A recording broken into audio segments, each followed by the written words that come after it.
Hi, everybody, and welcome to the 64 Doors. Today, we're going to open door 38, which is the archetype of the warrior. We're going to look at it from a human design perspective and from a gene key perspective, and we're going to bridge these two systems. And then we're going to speak a little bit about how to embody this archetype. If you want more of this energy in your life, how can you have small questions or small things in your everyday life that it will allow you to embody this archetype, whether you have it in your chart or not. So gate 38 is the gate of the fighter, and it goes from the root center. So it has very grounded energy and physical energy in a sense. And it meets the gate 28 in the splenic center, that is about purpose and risk-taking and meaning. And the programming partner in the gene keys is the 39th gene key. And this is the opposite side of the rave mandala in human design, which is gate 39.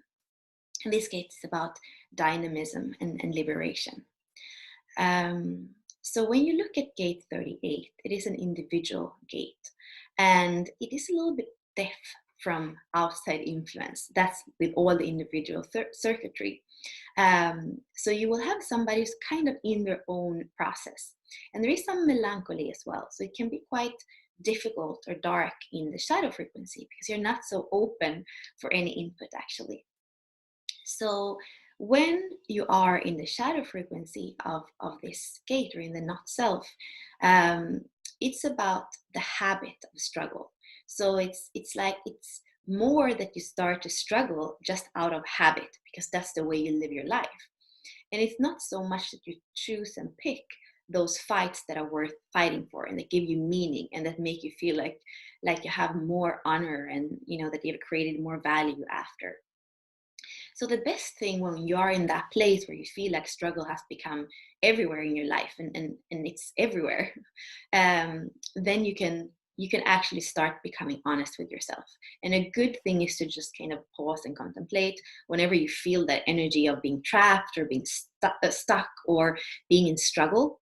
Then you can ask yourself, what is the meaning with this? What is this going to lead to? And it's going to create more awareness of this energy, because the root center has enormous amounts of energy, the energy that you put into struggle that might not lead anywhere. And instead it's going to show you what perseverance is, which is when you fight and there is a joy instead of a suffering with it. When you are in a fight and it has a purpose and it gives you meaning in life, and you know that even if you would kind of die or be stopped in the middle of the fight, it would still be worth it, and you would feel like you're dying with honor, or that you're stopped, but there's still an honor with it. It's like the flag is high when you stop. And it is an energy that actually it's about expansion and opening, because when we struggle and we overcome those obstacles, we're actually becoming bigger. We're including more. We're becoming more of ourselves.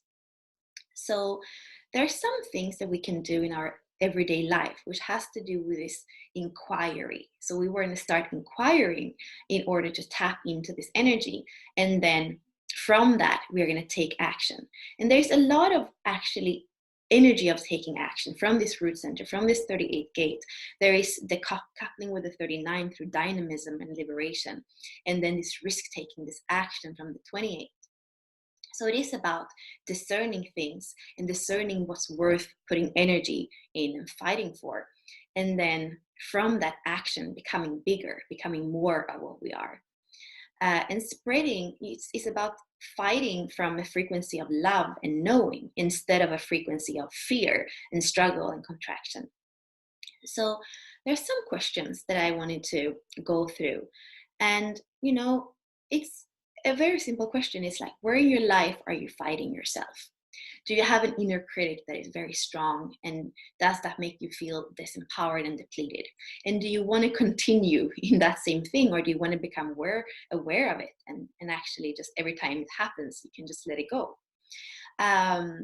Or it could also be, are you afraid of fighting? Are you not tapping into this archetype? Is it something that you are afraid of doing? Even when there's a worthy case, are you not stepping into that to that warrior that is there in you, that's there in all of us. And then, of course, you kind of want to look at your style of a struggle or a combat, especially in your closest relationships. Like, what do you tend to do when you're in struggle? How do you tend to provoke other people? And what is the kind of sabotage that comes from that? And how does it drain you? And then you can think of if there is any time in your life where you actually did persevere, and then you've really got, a good feedback for it in yourself. You can think of how you felt when you did persevere, and then you kind of got that confirmation that it was worth fighting for. And it's also, about in your life taking a stand for what truly matters for you. It's about the values that you're having and expressing those values. And also, like we said, it's an action energy. So acting on the values that you have, what you have discerned is important for you and meaningful. And then you can also create, if this is a little bit mental for you, you can create some simple affirmations that can be, I have clarity and purpose in my life. I know what's worth persevering for. Or I know what inspires me, and that's what's going to make me take action. Or, I'm here for my unique purpose and I'm living that out in the world. Things like that, and just repeat them, because this whole 38 is really an alive energy. And the more alive it becomes in you, and the more you feel that you're able to act in alignment with the purpose of your life, the more you're embodying this archetype. So thank you so much for coming with me into this door. Bye.